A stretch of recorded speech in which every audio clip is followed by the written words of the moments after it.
Hello everyone and welcome. We're here in Yeshivat Chut Shel Chesed under the guidance of Rabbi Shalom Arush, and we continue to learn, to study, to listen, to hear the stories of Rabbi Nachman, to help us wake us up from our slumber, physically, spiritually, and to get advice for our life, how to live a life of closeness to Hashem, to recognize Hashem, to know what we're supposed to be doing here. No matter if you're not following the story till today, you could always jump in. There's always something good to learn. There's always a piece of advice from Rabbi Nachman's teachings that could help us to change our life forever. We're holding now, just a small recap, is that the princess is lost. The viceroy decides to go look for her, and he finds her in the realms of evil. The father got upset at her. He said, "May the evil one take you away." And he found her in a beautiful castle. And she said, "This is the place of evil." And we're at the point where the viceroy recognizes her and she recognizes him. And he's going to go and ask her now, "How do I get you out of here?" So he asked her, "How did you get here?" She replied, "When my father said that the evil one should take me away, this is the place of evil." So the viceroy tells her how his father is going crazy that he lost you. Because a lot of times in life, Hashem gives us presents. He gives us the understanding, He gives us the knowledge, He gives us the faith to get through life. He gives us a awakening from above, even though we don't deserve it. And then we have to go search for it, and we have to go look for it.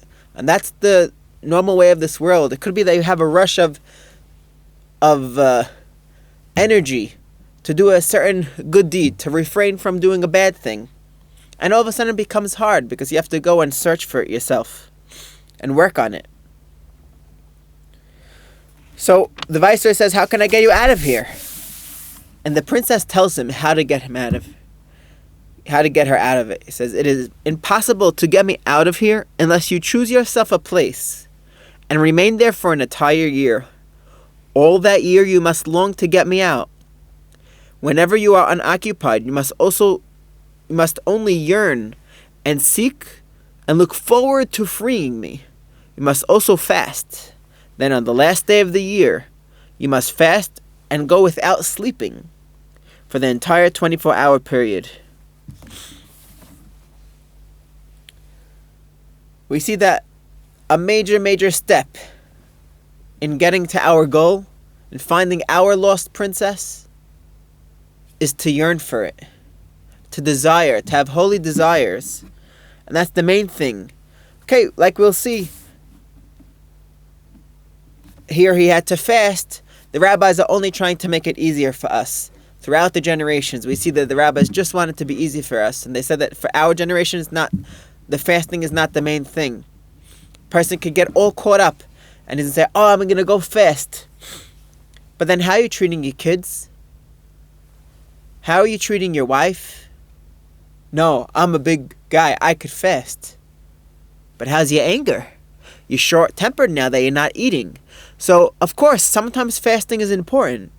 And his advice and his personal prescription that he got from the princess, and everyone has to get their personal prescription. They have to find the rabbi and mentor that could say, "This is for your level, this is too much. This is not for you." We don't do this now. But at this juncture in the story, this was his job, to fast. But let's not forget, the main thing is the yearning. And how does a person have yearning?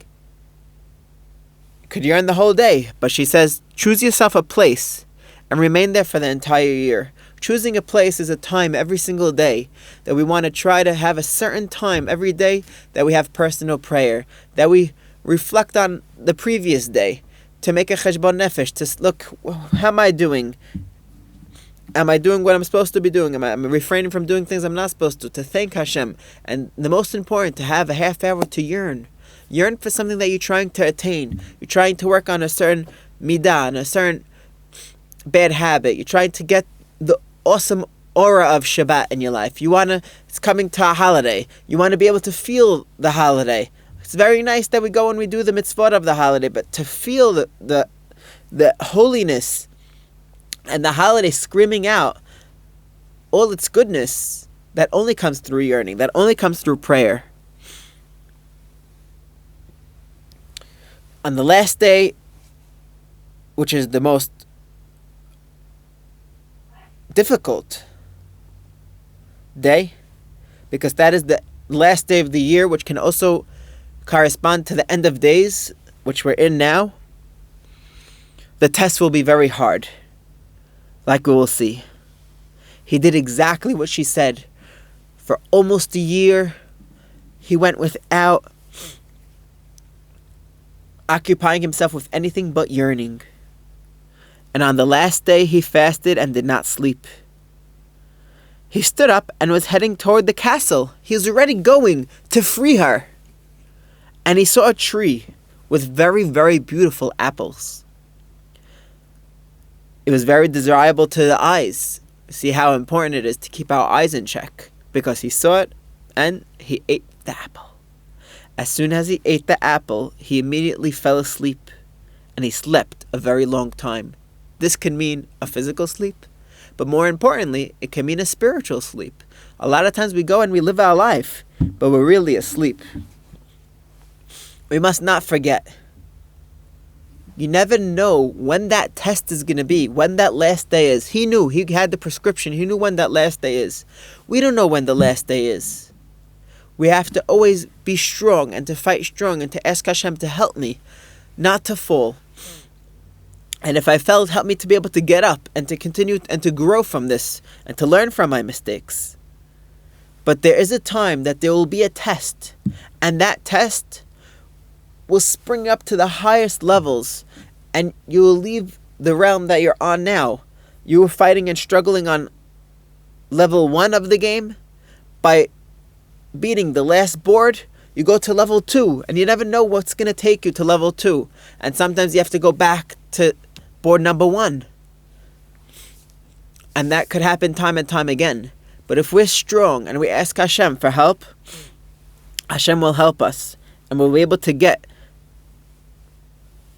past that last step towards the end of days, to the last day, to know how we're supposed to go to the next level. He was sleeping for a very long time, and his servant tried waking him up, but he could not. When he finally woke up, he asked the servant, "Where in the world am I?" The servant told him the exact story, what happened. He says, "You slept here for a very long time, for many years, and I survived by eating the fruit." The viceroy was very upset. He went to the castle, and the princess was still there. She tells him, "Why? If you would have just came on that day like I directed you, you would have freed me from here. But because of one day, you lost everything. But it is very difficult not to eat, especially on the last day, when the evil urge, the evil inclination is very strong." Like we said, the last day is something that could take you to the next level, to free the princess. You never know what test is going to make it or break it. Never know what test is going to help you to free the princess. It says, now you must find yourself a place again and remain there for another year. This time you're permitted to eat. You don't have to deal with the whole fasting thing. And even on the last day you don't have to fast. Just don't sleep. The main thing is to avoid sleep. And therefore, you should refrain from wine, because wine can help you fall asleep. So the viceroy went again, and he did as she instructed him. On the last day he was heading toward the castle, and he saw a flowing spring. It was red in color and smelled like wine. It was a flowing spring. A flowing spring usually represents something of holiness. The evil inclination, sometimes he plays around with us, and he hides himself in holy things, and he says, "Hey, do this. This is holy." Like we said, maybe do fasting. Maybe that's good for you.